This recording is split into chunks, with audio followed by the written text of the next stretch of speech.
She said, "I owe it to myself to see my ex again." I said, "Follow your heart." And that's how the love we built destroyed everything. My name is Alex, I am 28, and I never believed I would be sharing a story like this. For 3 years, I thought I had found my person. Her name was Natalie, and from the very first day we met in Chicago, I felt something different.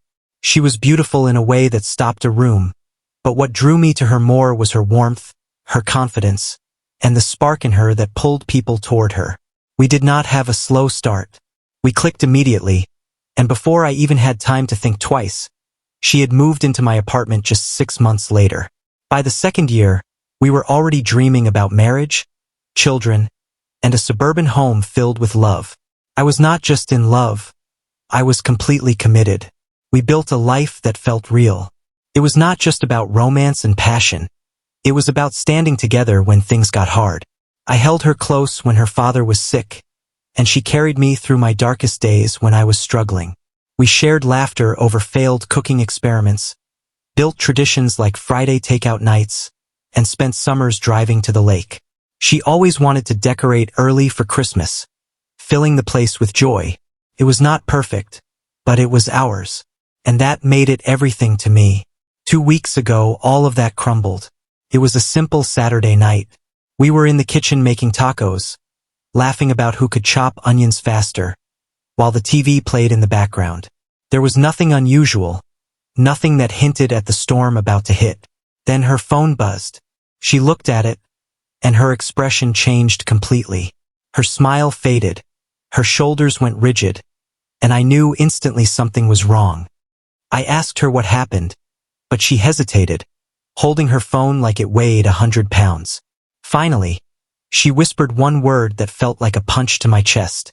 Ethan, her ex, the man who had walked out on her years ago to go find himself.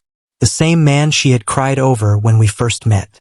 The same man I thought she had long forgotten. She read the message out loud. Ethan said he was back in town, that he had changed, and that leaving her was the biggest mistake of his life. I laughed nervously, expecting her to roll her eyes and block him immediately. But she didn't. She bit her lip, looked down at the screen, and stayed silent. That silence hurt more than any words could. Finally, she looked at me and said something that shattered me. "I don't know, Alex. Maybe I should hear him out. For closure." Closure. That word echoed in my head like an explosion.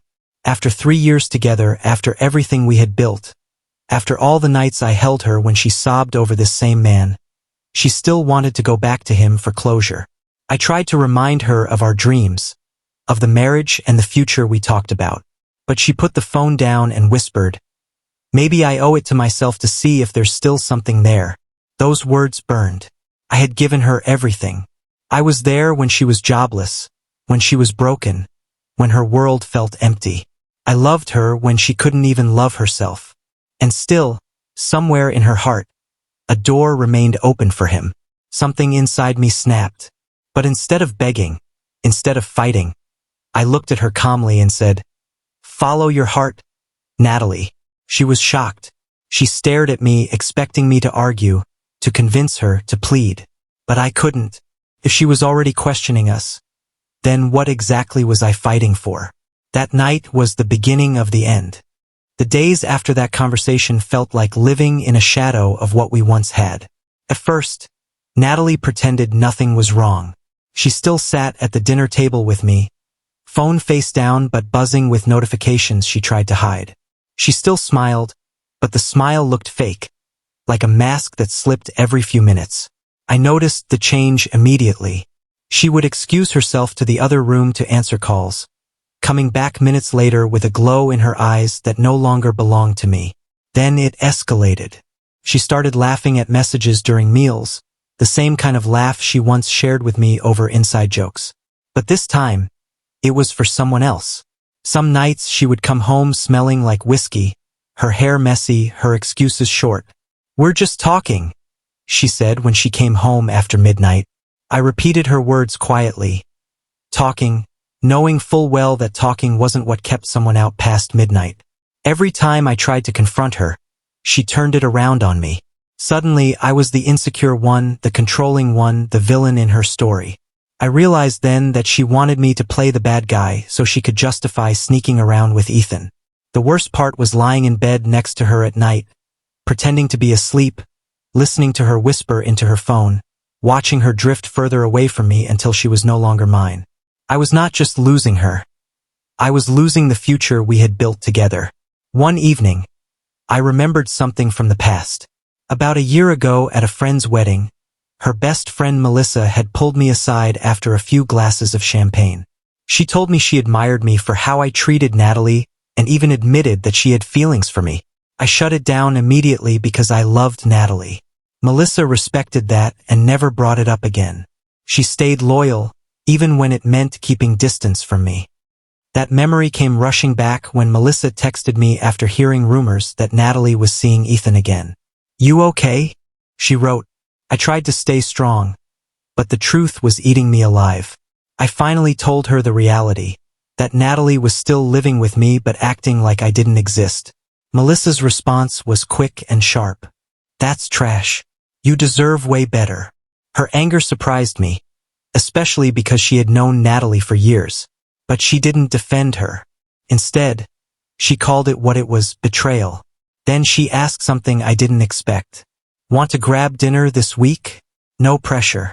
Just as friends. You look like you could use a break." At first, I hesitated. Wasn't this crossing a line? But then I thought of Natalie's late nights, the smell of whiskey, the lies, and the way she told me she owed it to herself to see Ethan again. She had already made her choice. Maybe it was time I made mine. Melissa suggested Porter's, a cozy steakhouse downtown. My stomach tightened reading the name because that was Natalie's favorite restaurant. It was where we celebrated birthdays, promotions, and anniversaries. She loved posting pictures of it on Instagram. But when Melissa mentioned it, something in me snapped.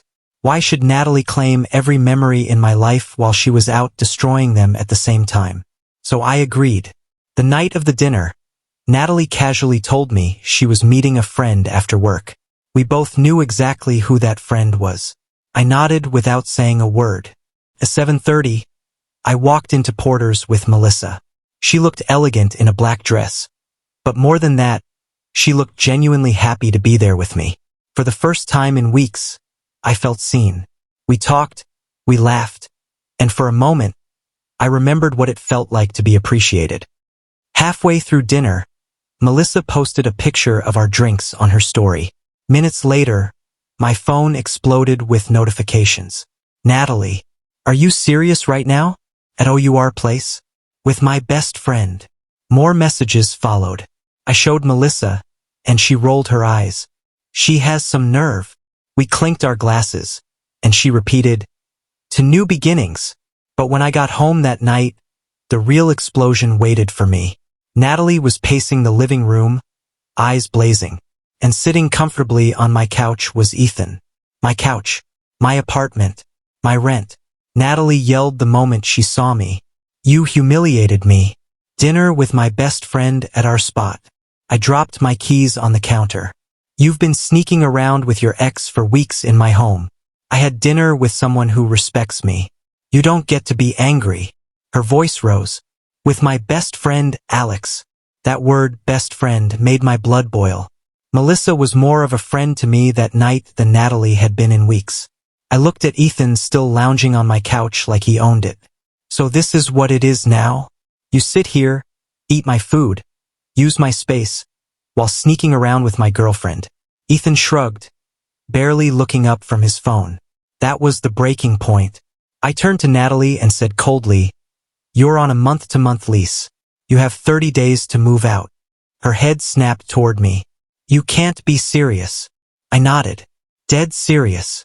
She tried to laugh it off, tried to guilt me, tried to play the victim. But I didn't bend. Ethan finally mumbled, "Maybe we should go, babe." The word made me laugh out loud. Babe. The same man who had left her before was now all she had left. In the end, Natalie begged. Tears rolled down her face as she whispered, "I made a mistake. Please, can we fix this?" I looked at her for a long time, then said softly, "You told me to let you follow your heart, and you did. It just didn't lead back to me. She cried, but I didn't break. She packed her things over the next few weeks, posting sad quotes online about toxic men and fake friends. Meanwhile, Melissa stayed by my side.